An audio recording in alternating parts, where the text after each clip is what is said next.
அஸ்ஸலாமு அலைக்கும் வரஹ்மத்துல்லாஹி வபரகாத். எல்லாருக்குமே இது மேலே ரொம்ப ஒரு கியூரியாசிட்டி உண்டு. லைலத்துல் கத்ர் எந்த இரவு அப்படின்னு சொல்லி. லைலத்துல் கத்ர் இரவு தெரிஞ்சுக்கிட்டா ரொம்ப நல்லா இருக்கலாமே, உண்மையிலேயே தெரிஞ்சுக்கிட்டா நல்லா இருக்கலாம். ஆனால் அல்லாஹு தாலா என்ன ஏற்பாடு, நீங்கள் கடைசி 10 நாள் முழுசாக தேடுங்க அப்படிங்கிறது தான். ஆயிஷா ரலியல்லாஹு அன்ஹா அவங்களும் இதுக்கு விதிவிலக்கு கிடையாது. ஆயிஷா ரலியல்லாஹு அன்ஹா நபி ஸல்லல்லாஹு அலைஹி வஸல்லம் பிடிச்ச மனைவி. அவங்க கேட்டாங்க, யா ரசூலுல்லாஹ் ஐயு லைலத்தின் ஹிய லைலத்துல் கத்ர், எந்த இரவு லைலத்துல் கத்ர்? ஒரு கொஸ்டின்.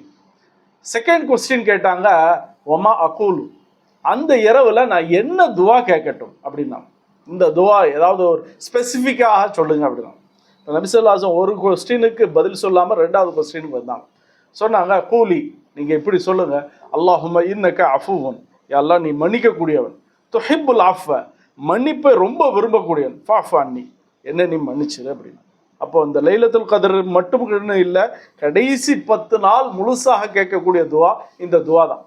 இப்போ இந்த துவாவை கேட்டுட்டாலே அவர் மன்னிப்பு கிடைச்சிடும். ரமதான் முழுசாக கேட்டாலும் மன்னிப்பு கிடைக்கும். அந்த கடைசி 10ல் லைலத்துல் கத்ர் ஏதாவது ஒரு இரவுல இருக்கும்ல, அந்த இரவுல அது டச் ஆயிருச்சு அப்படின்னு சொன்னால் கண்டிப்பாக அது கபூலியத் ஆயிரும். இவருடைய பாவங்கள் எல்லாம் அல்லாஹ் தஆலா மன்னிச்சிருவான். வாஹிர் தவானா அல்ஹம்துலில்லாஹி ரப்பில் ஆலமீன்.